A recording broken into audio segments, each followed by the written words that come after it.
Hi, I'm Charlie Badger. And I'm Grace Murphy. For our final project, we decided to focus on Ellen DeGeneres and her experience before and after being quote unquote canceled.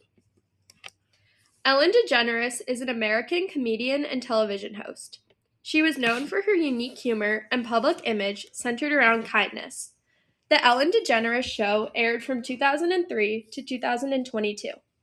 This production earned more than 60 Daytime Emmy Awards throughout 19 seasons.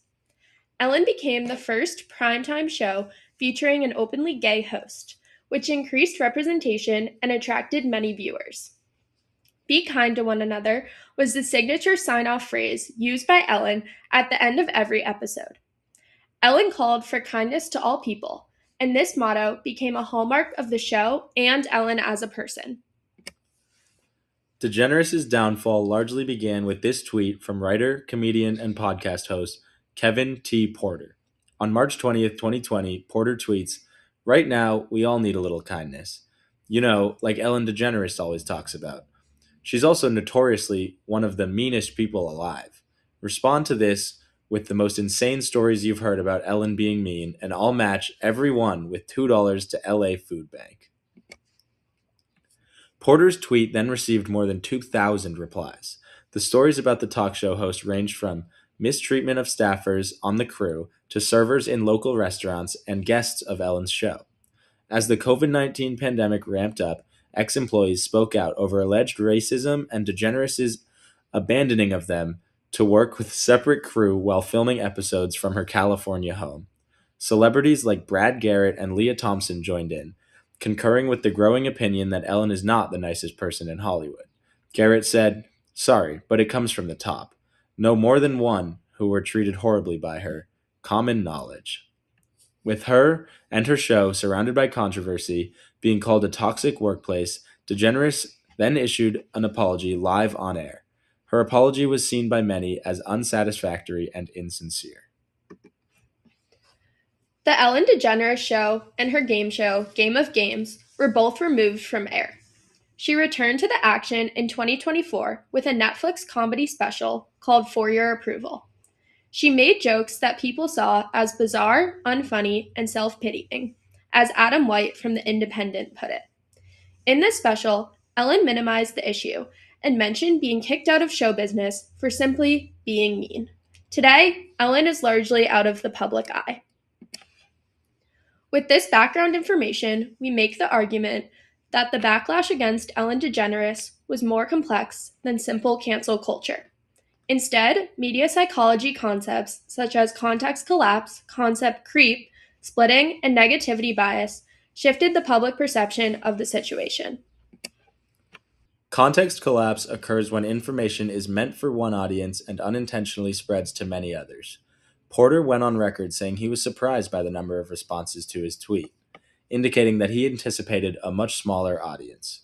He also mentioned that he could not verify all of the stories. He ended up donating $600 to the LA Food Bank. Based on his offer to make donations and his use of sarcasm, we can infer that Porter did not intend for this type or this size audience. He perhaps intended to spark some friendly banter. But word spreads fast, and some readers immediately had their perceptions of Ellen changed. Ellen seemed to be shifting out of favor with the masses.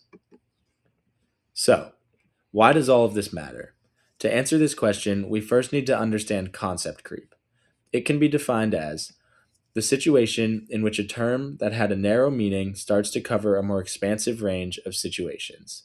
This is often due to heavy exposure, often via the internet, and often to audiences who don't understand it. A prime example of something that underwent concept creep is the term cancel culture. Canceling started out as a personal decision not to support someone and or their work.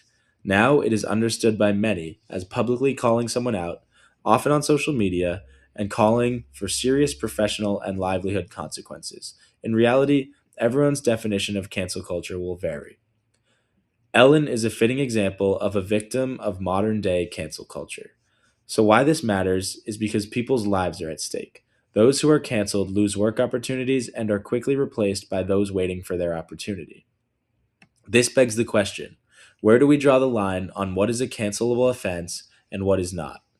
This, of course, does not have a clear cut answer.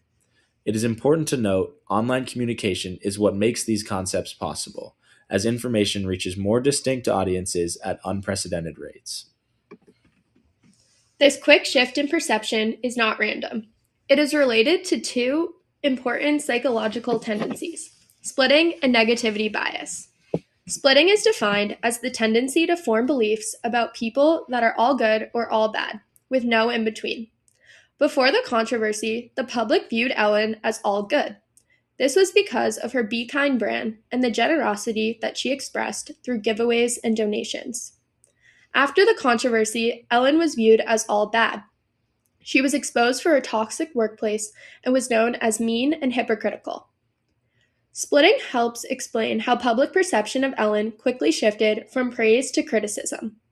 Ellen soon became defined by one negative image. In addition, negativity bias is defined as the tendency to remember bad moments more than good moments. Many years of positivity were quickly outweighed by unfavorable news reports and allegations. Understanding negativity bias explains how Ellen's reputation was completely reversed by negative news. Audiences give more emotional weight to controversy than success. Thank you.